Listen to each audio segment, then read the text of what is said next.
Okay, good afternoon, everyone. Welcome. Thank you for joining today's Korean Studies seminar.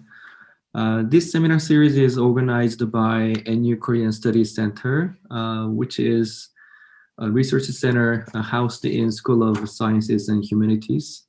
And faculty members from different departments participate in this center to conduct some studies and research on Korea and Korea-related affairs. As some of you may already know, we have been organizing like monthly events, including this seminar series and also K-Talks.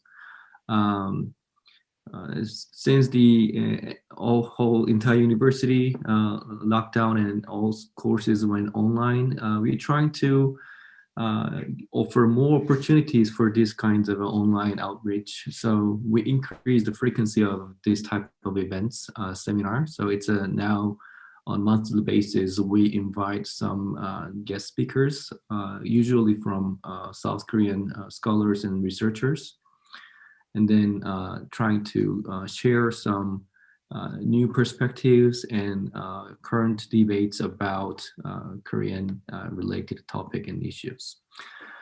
Today we have a very special guest. As you can see on the screen, Dr. Soo-hyun Kwon is today's guest speaker. She's also a good friend of mine. Actually, we went to same graduate school in South Korea.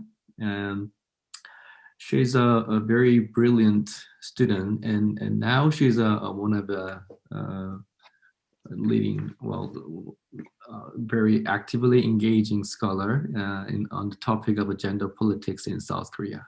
So when I was studying in graduate school, gender politics was not a big thing at all in South Korean academia in any sense. But now, recently, maybe about 4 years ago, now we have a growing attention to this topic of gender issues and women's participation and so on. So I think it's good to know more about gender politics in South Korea. So I asked my friend Dr. Kwon to give a talk about the topic. So she kindly accept to give this talk. Let me quickly introduce today's speaker, and then I will give the floor to her. Dr. Kwon is a scholar and also an activist on the topic of gender politics. She specializes gender issues and women's representation in South Korea, especially in the area of political participation and representation. And she published numerous research articles and papers, mainly about policies and political agendas to promote women's participation and political representation. And she's also currently holding the position of a presidentship of Korea Women's Political Solidarity, which was founded in 1999 in order to promote women's political participation in Korea. And today she's going to give a presentation about her own works and also her own experiences in the area of a women's issue in Korean politics. And I'm sure that today's seminar is going to be very insightful and informative to all of us, including myself. And after the presentation, we will have Q&A or discussion session. So feel free to leave any questions on the chat.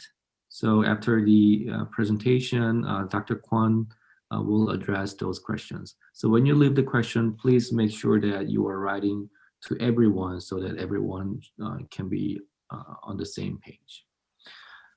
So before I leave to Dr. Kwon, please turn off your microphone, your audio, so that we can clearly hear her presentation.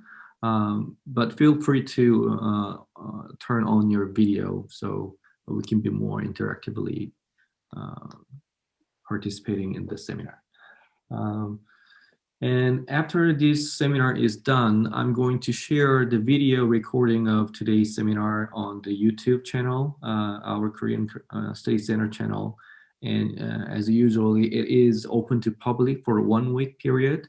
After that, it is not available. So if you want to access the video, want to see the seminar again, please contact our center. Then I will ask for permission from the speaker. And then if she allows, then I will share it with you.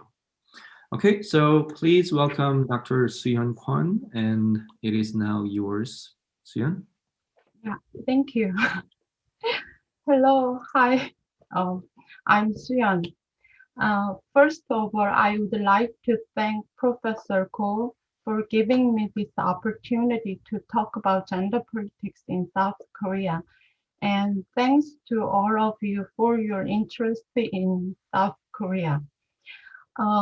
As Professor Go introduced, I work in a women's organization called Korea Women's Political Solidarity. It is an organization that was established by female activists and politicians upon realizing the need for quota legislation in South Korea. It was founded in 1999 and has since been constantly intervening in legalizing and reforming the quota system and encouraging women's political participation. Ah, Actually, English does not come easy to me, so I prepared a manuscript. Please excuse me for reading the manuscript. Uh, the topic I'm going to discuss today is gender politics in South Korea, women breaking male dominance. And I will start by talking about South Korean dramas.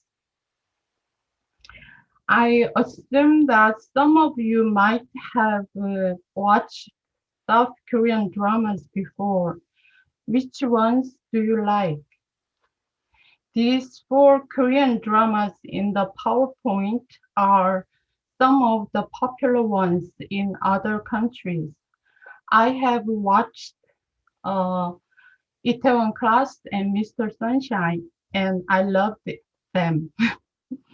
The male leads in each drama look fabulous.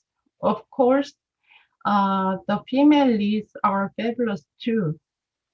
But sometimes when I watch romantic foreign dramas or films, I wonder if men in those countries are like the male leads in the dramas.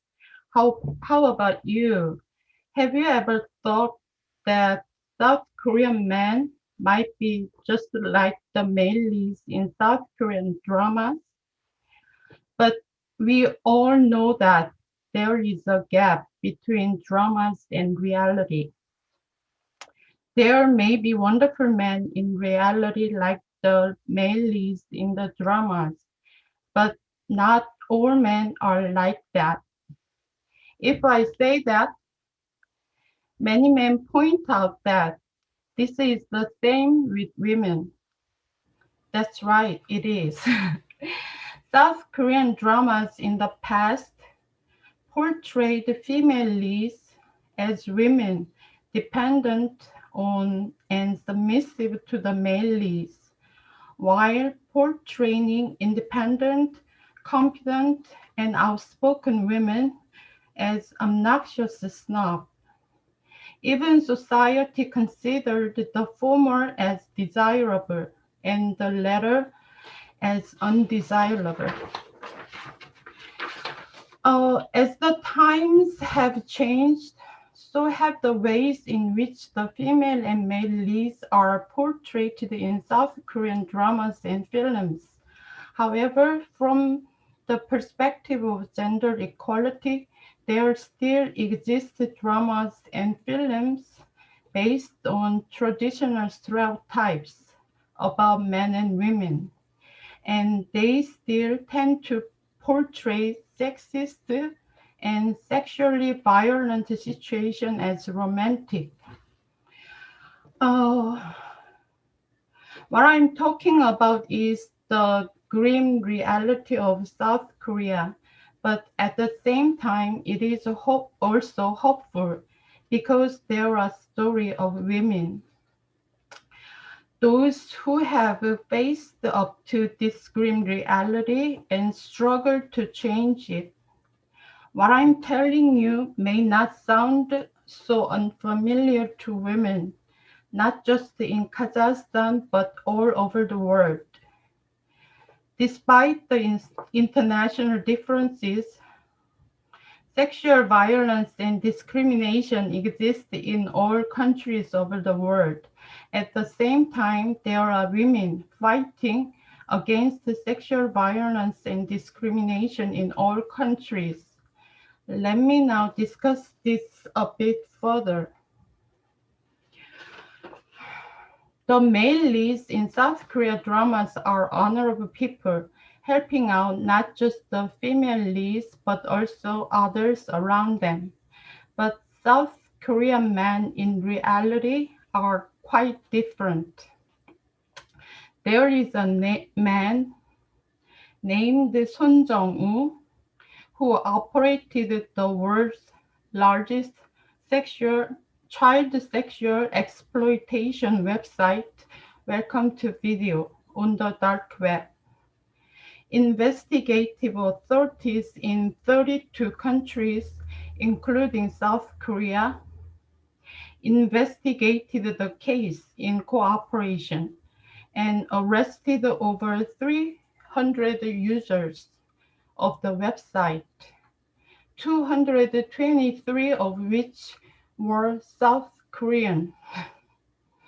The U.S. Department of Justice requested extradition of Son based on the extradition treaty, but the South Korean court turned down the request.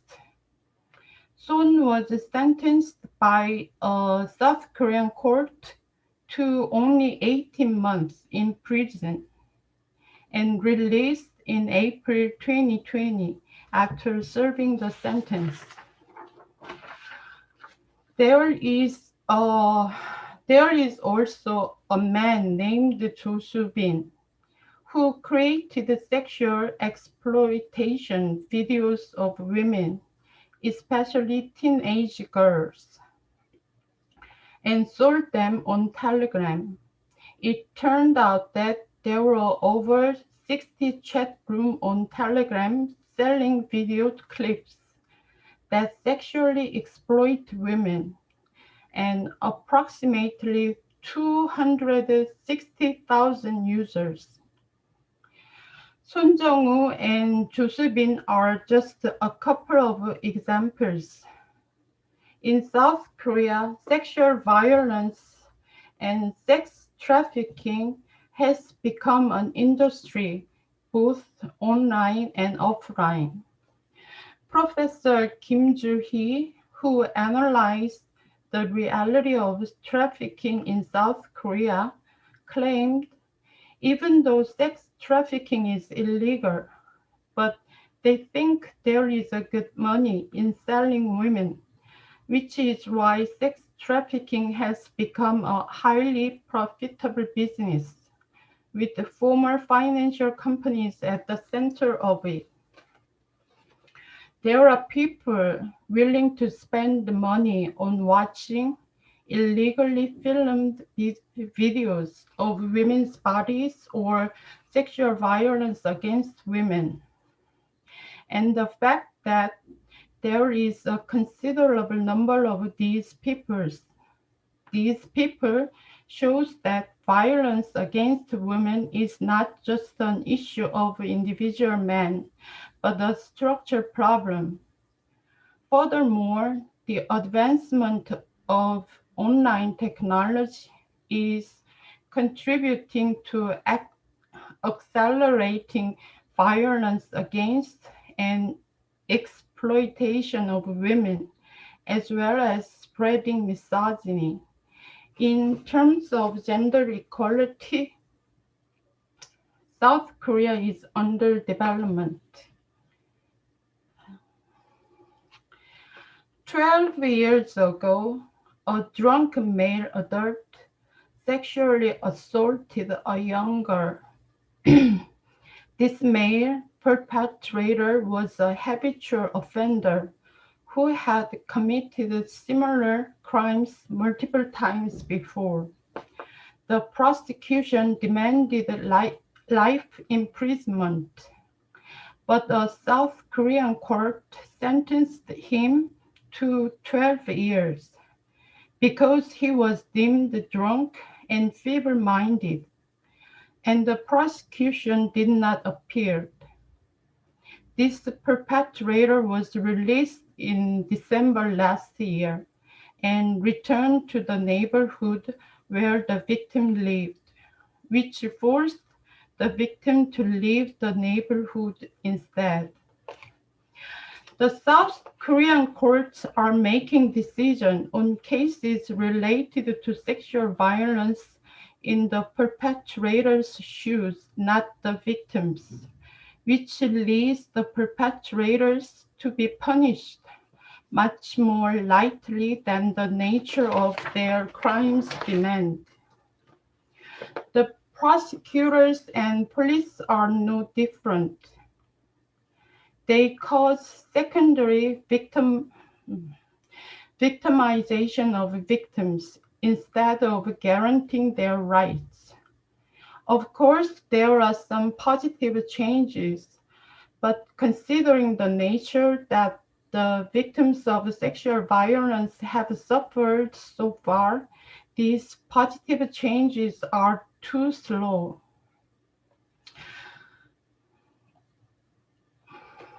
Sexual violence can be against both men and women, but in most cases of sexual violence, the absolute majority of perpetrators are men, while that of victims are women. Moreover, unlike other cases of violence, sexual violence is blamed not on the perpetrator but on the victim. This is because the society fails to perceive the structure and culture of sexual discrimination and is tolerating sexual violence and discrimination.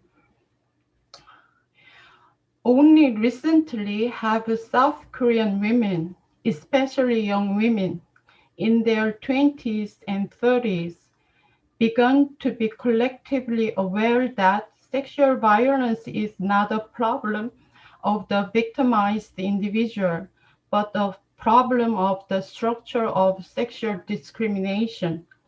In 2015, the I'm a feminist hashtag made an appearance on Twitter in South Korea, starting a movement. Before that, even women who considered themselves as feminists were reluctant to announce that publicly.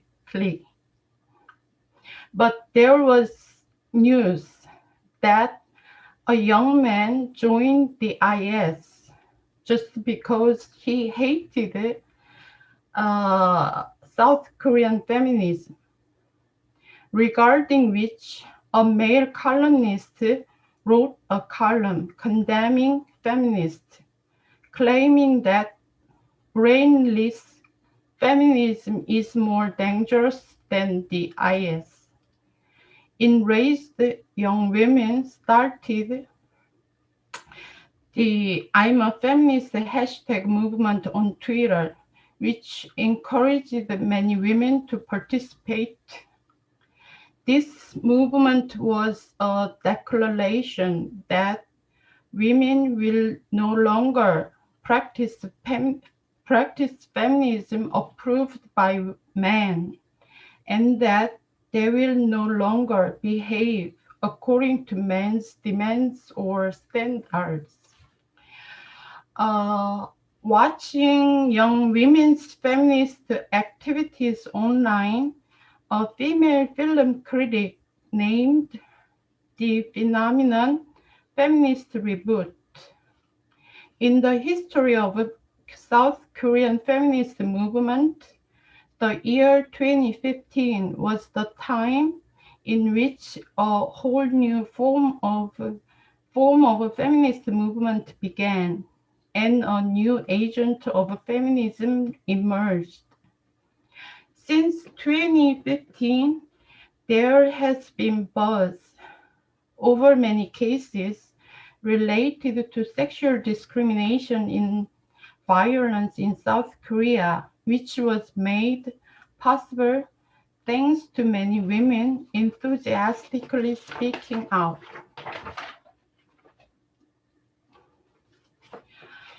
In May 2016, there was a case in which a young woman was murdered by a man in a public restroom in Gangnam Station, Seoul.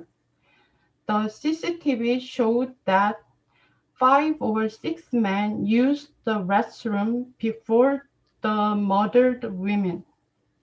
The male murderer claimed to have killed the woman because women had always ignored and humiliated him. This triggered a collective awakening among young women who realized that they just survived by chance and may be killed anytime as well. They also realized that the South Korean society is based on misogyny. Young women named this case a murder crime of misogyny, but the police and men tended to diminish the case to merely an insane man's deed. In October 2016, the movement against the ban on abortion fully began in South Korea as well. There was the Black protest against the government's amendment of the law to punish doctors performing abortions, after which many women's organizations joined forces to organize the movement to abolish the law banning abortion. And in April 2019, the Constitutional Court ruled the abortion ban unconstitutional, thereby breaking new ground to discuss women's reproductive rights, including abortion. Abortion is no longer a crime, but the South Korean government and the National Assembly is still passive about establishing a system for women to get an abortion safely.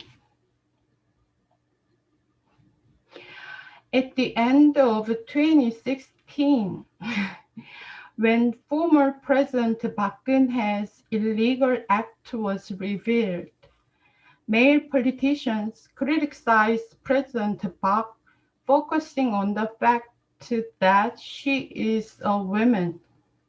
They framed the incident as if it were a problem because she was a woman, not because she was the president. Countless male presidents and politicians have committed irregularities, but the fact that they were men had never been a problem. However, for not only President Park, but also other female politicians, the gender itself is considered as an issue. Thus, women monitored and blocked the comments and behaviors criticizing President Park in a way that degraded women or justified impeachment just because she was a woman at a candlelight protest. They even created and operated the Femi Zone for women to participate in the protest, safe from sexual harassment or assault. In January 2018, prosecutor Seo Ji-hyun made public the sexual molestation from her boss that had happened 8 years prior. In February, Choi Chae-young-mi revealed the sexual molestation from a male poet with authority in South Korean literary circles. In March, the sexual violence of An Hee-jung, a governor of Chungnam and the next presidential candidate, against his female secretary was revealed. These triggered Me Too movements in various sectors such as art, literature, film, sports, and publishing, and many women participated. Illegal filming of women's body has also been rampant in South Korea, and women have long been demanding that this problem be solved. However, the police and the prosecutors have always been passive and repeatedly claimed that they could not arrest the criminal, even when women gathered and submitted evidence. But in 2018, there was a case in which a woman illegally filmed a male model during an art class in a university, and the female criminal was arrested in less than a day. Even though she was a first-time offender, she was sentenced to 10 months in prison and compensation of $25,000 was awarded to the victim. This case stirred up rage among women because the police had never investigated the cases in which women were victims so quickly. The prosecutors and the courts also rarely held the male perpetrators responsible because they were first-time offenders, because they regretted the crime, and because they needed to think of their future. Thus, women protested against the biased and sexist behaviors of the police, prosecutors, and courts. Only women were able to participate in this protest, and it was the biggest protest in South Korea history, attended only by women, held 6 times in 2018. In the last 5 years, countless cases of sexual discrimination and violence have been made public in South Korea. Nonetheless, South Korean politics have failed to respond properly to this reality. There is an election in South Korea this April to elect mayors of Seoul and Busan. Election will be held in both cities because of the sexual violence committed by the former mayors. The Me Too movement have revealed sexual discrimination and violence in politics, but many politicians, especially male politicians, are devoting all their energies to stopping women from raising their voices instead of facing the structural issue of sexual discrimination and violence. The role of politicians and parties is important in solving this structural problem. But the two major parties, dominating South Korean politics are not interested in this problem and have no intention whatsoever to solve it.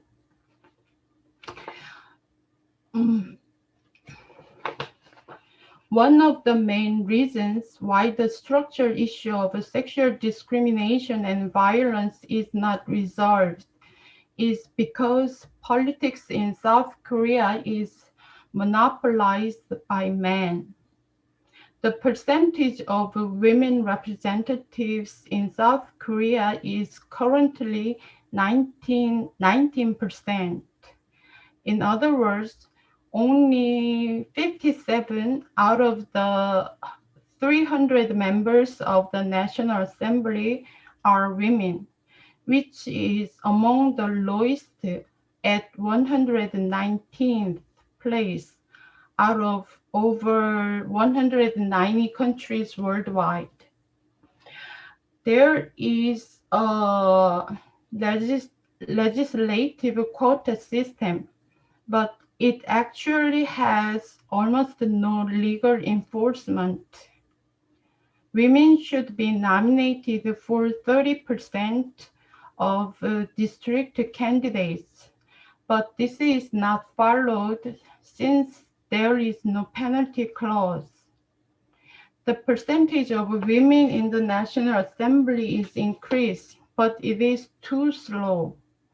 Moreover, men in the National Assembly are openly disagreeing with the quota system reforms these days. There are still few women in the National Assembly, which is why female politicians cannot do anything. In particular, many of the female politicians that belong to the two major parties are avoiding enraged women's voices. A critical actor is needed for change, but there is no such critical actor among female politicians. To survive in the male-dominated political world and to be nominated in the next election, many female politicians are adapting to or disregarding male dominance politics.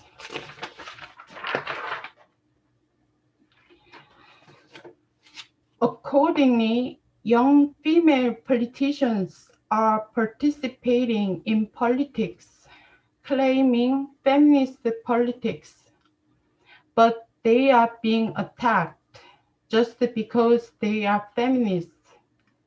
In the 21st general election in 2020, the campaign posters of young female candidates who claimed to be feminist candidates were, were damaged, and the candidates and volunteers from the Women's Party were also physically attacked during the campaign. The young female politician in the Justice Party that was elected as the youngest member of the National Assembly in the general election last year had to suffer online sexual harassment just because she wore a dress. However, veteran female politicians are not an exception to violence against women in politics. For South Korean women, politics is not hope, but despair. Women's demands are rarely reflected in politics. For women, there is almost no reason why the government should exist.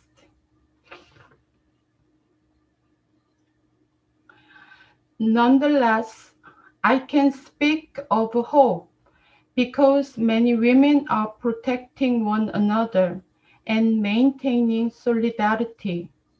With feminism, many young women can now speak up about the sexual discrimination and violence they had suffered, and thus they claim that they can never go back to the way they were before they learn about feminism. This is their resolution to no longer live under the structure of sexual discrimination, as well as their will to solve this problem. Many young women are realizing the importance of politics as they perceive the structure and issue of sexual violence. Of course, there are still not many young women considering actual participation in politics, but I think the number of interested women will increase as time goes by, and these women will bring change to the male-dominated politics in South Korea. Uh, it's the end of my talk. Thank you for your attention. It's too short. Oh, so thank you, Dr. Kwon. Okay, so I have one question from one of our faculty member. Let's move on to the question Q&A session. So Soo-hyun, can you read the question on the chat? Okay. So let me read it out for all of us here. So as we can see from the gender ratio of today's presentation attendees, women are often interested in women achievements or discrimination, but there's less interest from men. So since the men are half of the population, how do you think we can get men interested in supporting women's discrimination and success? So,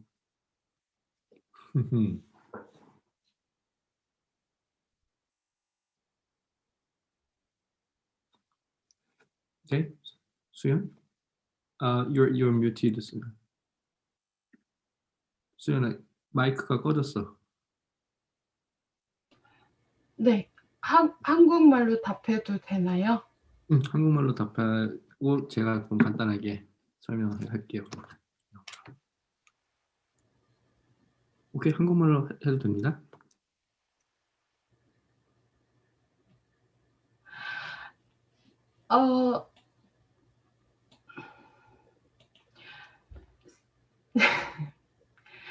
사실 너무 답하기 힘든 질문이라고 생각이 드는데요.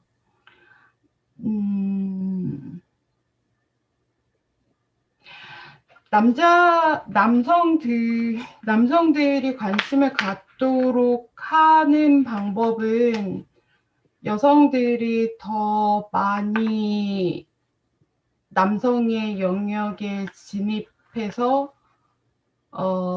진입하는 게 아닐까 생각을 합니다. 사실 정치는 기본적으로 남성의 영역이고, 그렇기 때문에 그 정치인에 대한 어떤 기본적인 규범, 아니면 관례 이런 것들이 남성을 기준으로 해서 평가를 하고 있기 때문에 그 영역에 여성뿐만 아니라 사실상 노동자나 아니면 성소수자나 아니면 장애인 같은 다양한 사람들이 존재하지 않는다면 사실상 남성 중심의 그런 영역에서는 그 공간이 남성이라는 것을 인지하지 못하기 때문에 사실상 남성이 아닌, 특히나 보통 정치에서의 남성은 그 사회에서 상당히 상류층, 엘리트 남성이기 때문에 그런 모습과는 다른 모습을 지닌 사람들이 더 많이 진입을 해야지만 그 남성들이나 아니면 참여하는 여성들이 그 공간의 어떤 남성성이나 남성성으로 인한 그런 문제들을 인식을 할 수 있게 되지 않을까 생각을 합니다. So let me quickly translate Dr. Kwon's answer in English. I think many of you already understand what she said, but for those who don't understand Korean. So how can we make men to be more interested in the issue of gender and this woman's discrimination and sexual violence? So she said it's difficult to answer in the first place. But one of the obvious answer is that women should be more represented in the areas that are highly dominated by men, because the idea of male dominance cannot even be recognized if the most of people participating in the issue is dominated by one single gender. So thinking about the Korean politics, there is kind of stereotype or existing idea that is constituted or constructed by the idea that it is only by men's and male masculinity. So if we cannot introduce some other genders or other perspectives into the area of politics, then it is even impossible to think about what is problem there. So she also mentioned that, most politicians in South Korea is considered as a male elite, and they are highly representing very small portion of the population, in fact. So for instance, homosexuals never been represented, or people with disabilities or differently capable, they're not represented. So unless we cannot secure the diversity in the politics of South Korea, it is not even possible to think about what is problem. Okay.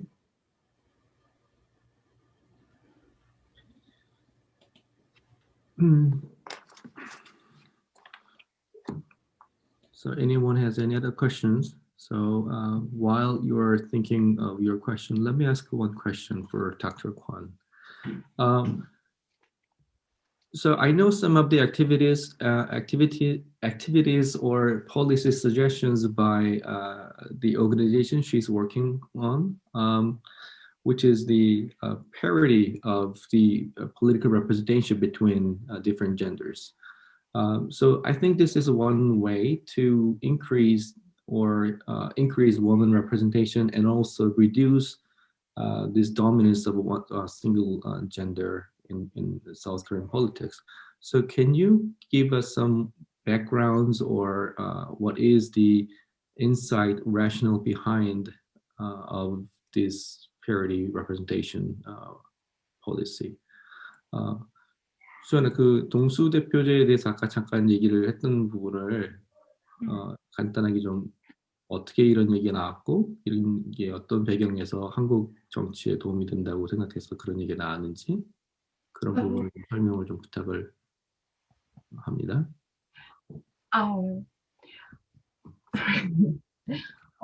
할당제는 아시다시피 어퍼머티브 액션의 한 종류인 거 아시죠?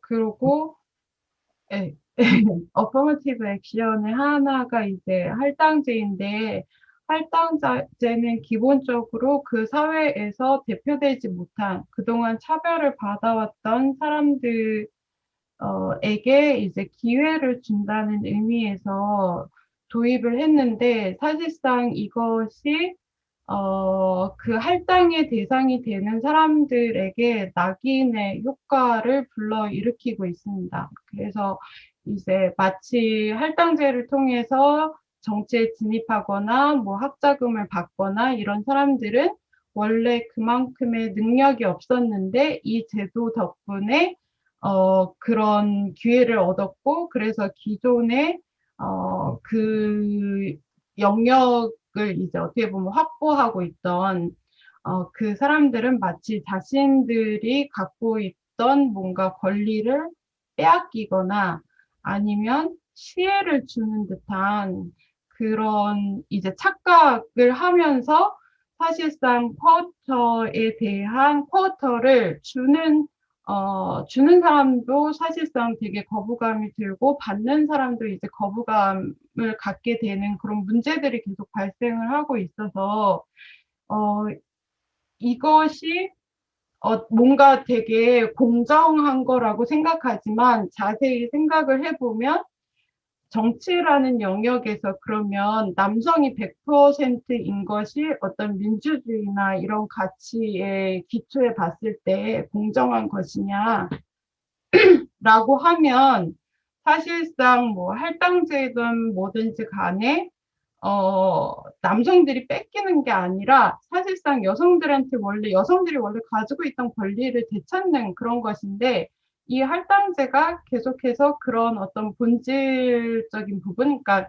여성과 남성, 그러니까 성별이라는 측면에서 봤을 때는 여성과 남성이 동등하게 대표되지 못하는 그 부분을 계속 숨기는 역할을 한다는 거죠. 그래서 오히려 그렇다라면 이 정치라는 영역 또한, 그러니까 여성과 남성의 동등한 대표성이라는 측면으로 접근을 하게 되면, 사실상 이게 어느 누구에게 혜택을 주는 것이 아니라 모두가 공평하게 누려야 할 어떤 권리로서의 개념으로 수용되는 측면이 있지 않을까라는 이제 생각에서 사실상 국제적으로 동수라는 개념이 1990년대부터 나왔었고 이제 한국에서는 사실상 프랑스의 영향을 받은 거예요. 프랑스에서 파리떼가 실시가 되었고 그 파리떼와 관련한 책이 한국에서 동수라는 이름으로 번역이 됐고 이제 그 개념을 수용을 하면서 할당제를 넘어선 어떤 동수 운동을 통해서 정치적 대표의 동등성을 확보하자, 성별 균형 이런 걸 확보하자라는 것을 이제 한국 여성들이 수용을 하게 된 거죠. 제 답을 제대로 했나요? 나는 궁금한 게 다 해결이 됐는데 이거를 설명을 영어로 해주면 안 될까 좀. So I ask about this in Korean it's a 동수 대표제. It's a parity representation. Is it right? Parity representation? Yeah, parity or gender balance. Gender balanced. Gender Gender balance. balanced representation. So initially there was an idea called quota system, so which is a type of affirmative action policy, so which is based on the idea that we have to provide some benefits or relative advantages for those who are previously discriminated or marginalized for some reason. However, this quota system had some negative consequences, such as stigmatizing those who receive this benefit from this system. So people often think that so if someone is accepted to a company or university or even in a parliament through this quota system, and the general people might have a wrong idea, but kind of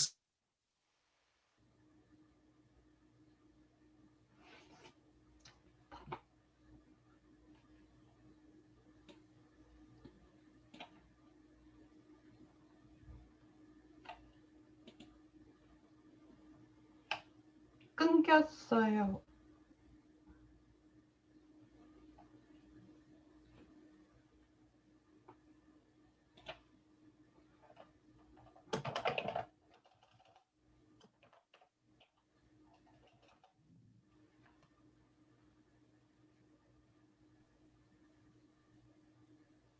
okay. So my apologies.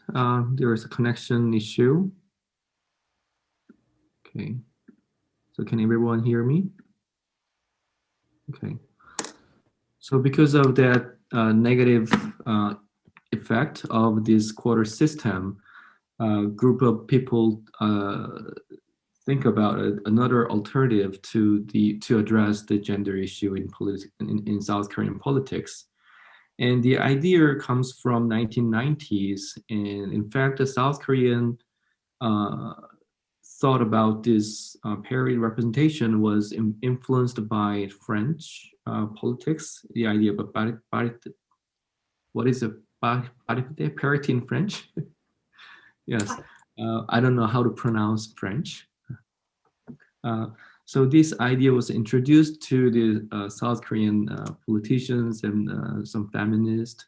So it is now considered as a more proper and appropriate alternative to address the gender inequality issue, at least in the realm of a political representation. So that's the very short translation. Okay. Okay, so I have a couple of more questions on the chat. Okay.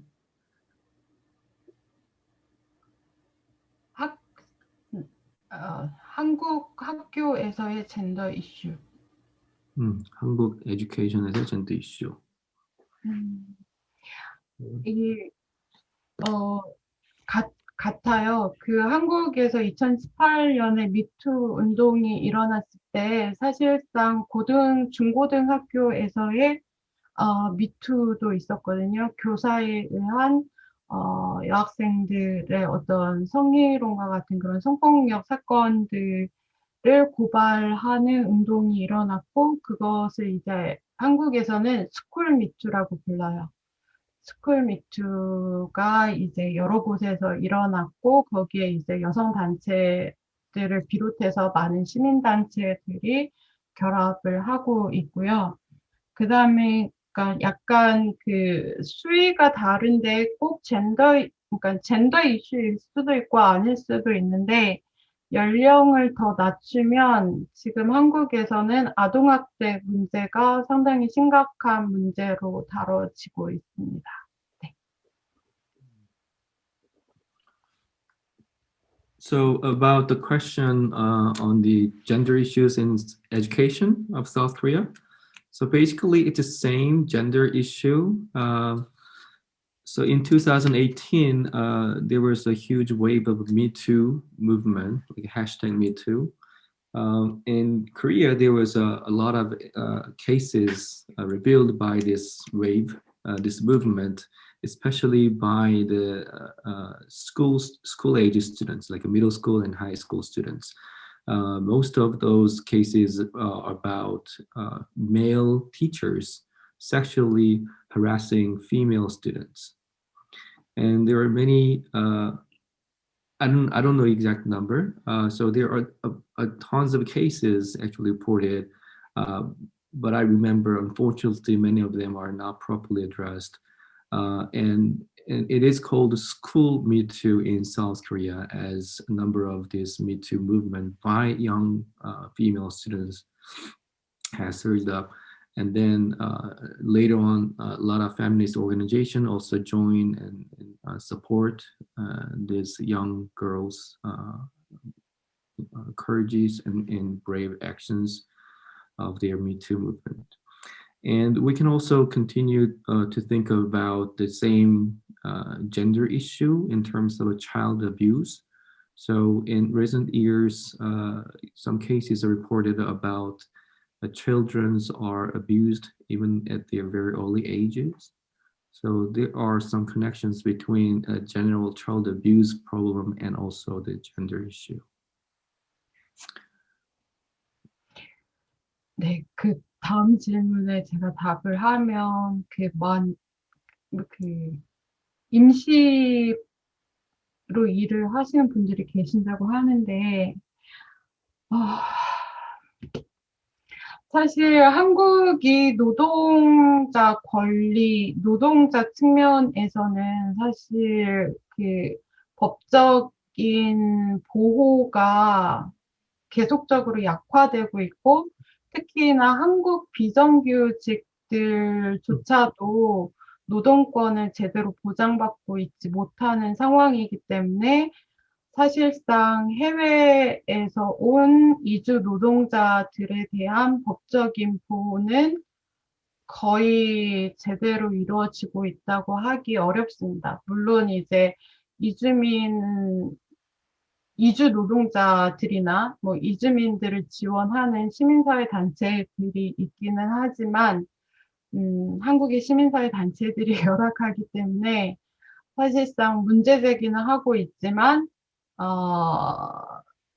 노동자 중심의 국가가 아니어서 사실 법적인 보호막이 사실상 되게 약하다고 할 수 있습니다. Yes, regarding the next question about the illegal workers in South Korea. So to tell the reality, there is nearly zero or no protections for those who are like labor immigrants. One of the reasons is, well, South Korea has its own problem about protecting the rights of the labor, and also part-timers are not well deserved and well protected even under the current labor laws of South Korea. So given that the existing issue for Korean laborers, so there is no resource left for thinking about immigrant laborers. So that's one of the reasons. And also South Korea is traditionally considered as a more in favor of employer, not employees. So the labor protection and labor laws are kind of a less developed in South Korea. So that's another reason why we cannot expect high level of protections for those immigrant workers in South Korea.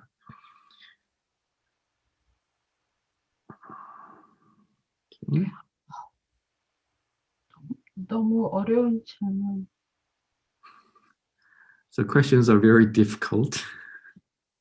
Yeah.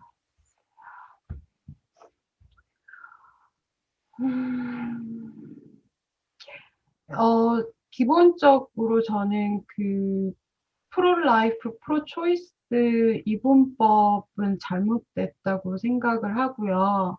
저는 프로-라이프를 위해서도 프로-초이스를 존중을 해야 한다라는 입장입니다.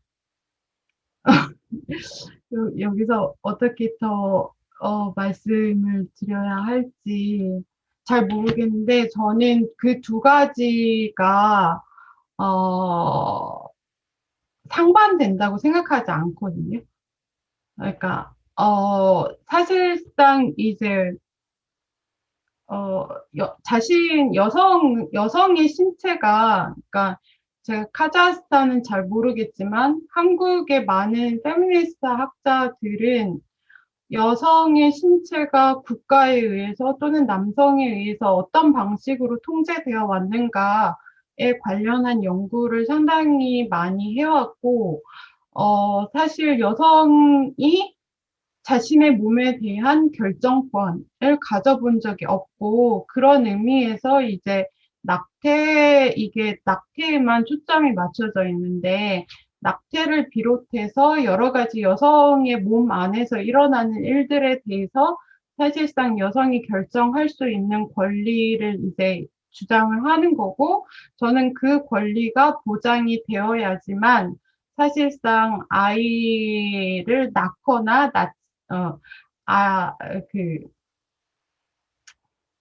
그 태아의 어떤 생명권뿐만 아니라 태아에 대한 존중? 그러니까 다른 생명에 대한 존중이 진행될 수 있다라고 생각을 하기 때문에 이런 이분법에서 사실상 벗어나는 사고를 우리가 시작해야 되지 않을까 생각을 합니다. 그러니까 이분법을 되게 대립적으로 보는 그 관점에서 벗어나야 되지 않나라는 생각을 합니다. So I think Professor Cho understands your answer in Korean, but let me just quickly summarize Dr. Kwon's answer to the question. So when we talk about the abortion law and abortion issue, it is often framed as pro-choice and pro-life division. This dichotomous line is in fact wrong,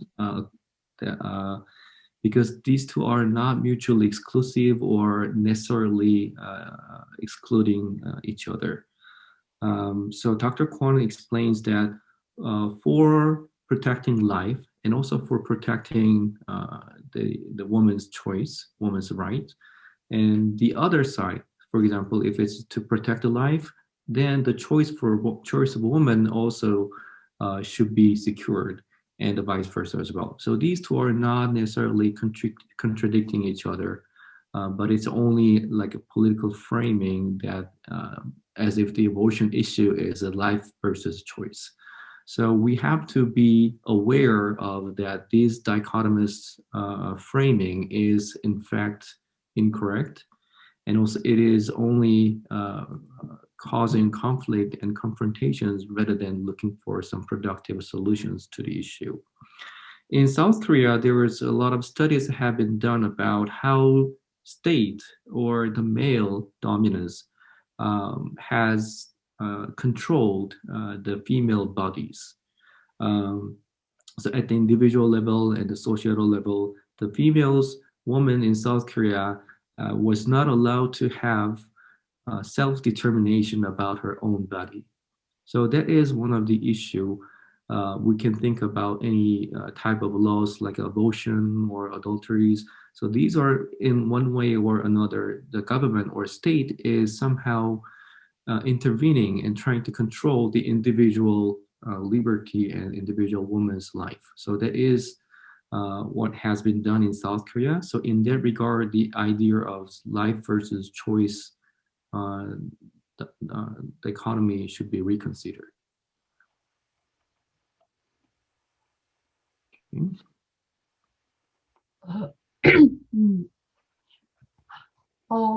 그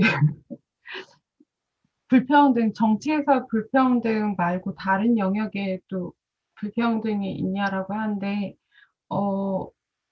남성 영역이라고 남성 영역 또는 권력을 많이 갖고 있는 조직은 거의 다 남성이 차지한다라고 생각하시면 될 것 같은데, 지금 현재 한국 문재인 정부인데, 문재인 정부에서 그 장관을 이제 뭐 동수로까지 하겠다라고 했는데, 초기에 한 30%, 여성 장관을 30% 임명했는데, 지금은 거의 20% 이하로 제가 떨어진 걸로 알고 있고, 그 다음에 사법부도 마찬가지입니다. 헌법재판소나 이런 게 9명이라고 할 때 여성이 30%가 안 되는 걸로 알고 있고요. 뭐 그냥 대법원이나 그 권력을 가진 조직에서 상위직에서는 여성의 비율이 낮다. 죄송합니다. 낮아서요. 거의 많은 영역이 불평등하다. 성별 균형은 아직 이루어지지 않았다라고 할 수가 있습니다. So the question was about what other areas other than politics do you think have this gender discrimination issue or inequality issue? So Dr. Kwon answered that, well, almost every area in South Korea, woman is discriminated or less represented. Since we're talking about politics of South Korea, she gave some information, examples of South Korean government in current administration. So Moon Jae-in administration, when it came into office, President Moon Jae-in promised that there should be at least 30% of female or female members in the cabinet and also the main bodies of government branches. So it was about approximately 30% in the first year of the presidency of Moon Jae-in, but now it's has dropped below 20%. And when we consider a higher level of government offices, we do not see this 30% or even less than 20% of female representation. So example she mentioned was the Supreme Court. So the Supreme Court judges, there are 9 members. We never had 3 female judges in the Supreme Court. And then, so basically all the area is already overrepresented by male. And we can say that it is every area is high level of inequality.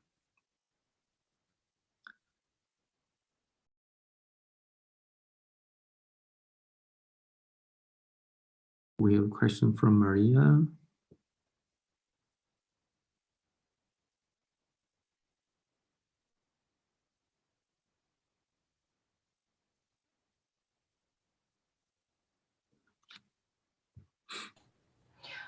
(10년) 전과 비교해 달라는 말씀이죠. 10년 전과 비교해서는 정말 많이 바뀌었죠. 근데 그러니까 이제 뛰어난 여성, 이제 훌륭한 여성, 성공하는 여성, 뭐 이런 여성들이 많이 등장을 했는데, 제가 이야기하고 싶은 부분은 이런 뛰어난 여성들의 등장이 어떤 그 한국 사회의 구조가 성평등하게 바뀌어가지고 그 여성들이 등장했다라기보다는 여성 개개인의 어떤 노력, 실력, 그러니까 불평등한 조건은 성차별적인 조건은 그대로인데, 이제 거기서 몇 명의 이제 뛰어난 여성들이 모습을 이제 보이고 있다라는 점에서 긍정적이기는 하지만 사실상은 이 사회 구조 전체를, 그러니까 개인이 이렇게 막 뭐라고 해야 되죠? 그러니까 너만 열심히 하면 돼. 너만 하면 얘는 이렇게 했으니까 너도 열심히 해라는 식으로 하면서 사실상 구조의 문제를 이렇게 가리는 그런 효과도 있거든요. 그런 의미에서 저는 지금의 이제 젊은 세대 여성들이 사실상 여러 가지 발전, 그러니까 한국 사회 문제나 이런 구조의 문제를 이제 지적을 했는데, 문제는 사실상 이게 남성들로부터는 백래시가 오고 있는 거죠. 지금 제가 얘기한 이런 수많은 온라인 상에서의 성희롱에서부터 시작해가지고 사실상을 불법 촬영을 해서 자신과 가장 친한 자신의 여자친구이지만 뭐 여자친구를 불법 촬영해서 그것을 뭐 웹사이트에 올려서 팔아버린다거나, 아니면 뭐 이걸 지인 능욕이라는 걸 어떻게 표현을 해야 될지 모르겠지만, 네, 하여튼 상당히 한국의 남성들이 이런 성차별적인 구조를 인정하고 같이 바꿔나가기보다는 사실상 여성을 모욕하는 방식으로 대응을 하면서 이 구조의 문제를 이제 가리려는 힘 또한 상당히 이제 크기 때문에 저는 해결 방법이 뭐가 있는지는 잘 모르겠지만 사실 여성들이 많이 지치고 있기도 하거든요. 지금 20대 여성들이 지난 5년간 정말 많은 활동을 하고 많은 문제 제기를 했지만 그들이 했던 활동만큼의 어떤 성과, 정책적으로나 아니면 사회적으로나 어떤 성과들을 얻지 못해서 운동의 동력이 약간 약해지는 그런 측면도 있어서 걱정이 되는데, 그럼에도 불구하고 사실상 여성들이 지금 현재 20대의 지난 10년, 20년 전의 청년들과는 다른 지금의 20대, 30대, 10대 여성들이 좀 더 연대에 기반해서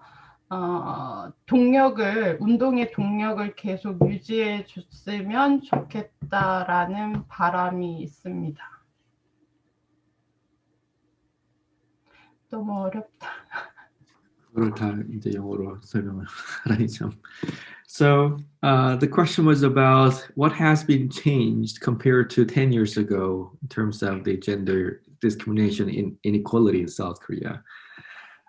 She said there are a lot of things has changed, of course, especially when we have some success stories of some outstanding female leaders and women who made a great achievements. However, at the same time, these achievements by women are often regarded as a result of individual effort, because the success of women is not because of the structural discrimination has removed, but only because those individual women had somehow managed to break through that ceiling. So on one hand, it is a good thing to see those successes by women, but also at the same time, this has some unintended consequences. Like because of there are some successful women, people are, well, if women are complaining about the structural issue, then the male counterparts argue that, well, look at those some successful women, they made it, so you can do it, and so on. So this is kind of a negative impact. We do not have to think about the structural problem. So the current movements in South Korea, especially the young generations, are continuing to challenge the male dominant structure of the society of South Korea. But these efforts has faced some strong backlash from also young male counterparts. So the young generation of male counterparts, they refuse to look at the structural problem that has been raised by those feminist movements and by scholars, but instead they choose to assault and insult those ideas or questioning the existing social structures. Because of that, the young activists are now getting exhausted and losing their some key driving forces, because the society has divided and getting more and more criticism from male counterparts, and getting more difficult to build strong ties and solidarities even among women. So I think that's all the questions we can cover for now. Okay, so it's already 6:45, so it's been an hour already, hour and 15 minutes. So thank you, Dr. Kwon, for your presentation and your answers to the question. And for those answers that has not been answered today, I think I can ask Dr. Kwon to write, can you write an answer to those questions that's not covered? Sorry to give you homework. I will try.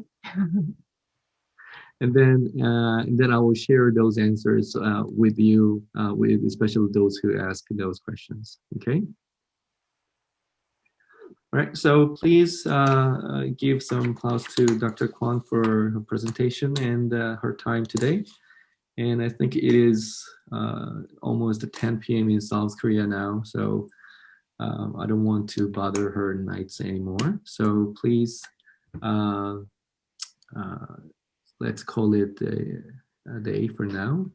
And then I'm going to invite you to another seminar and another K-Talk sessions in the next week. Okay.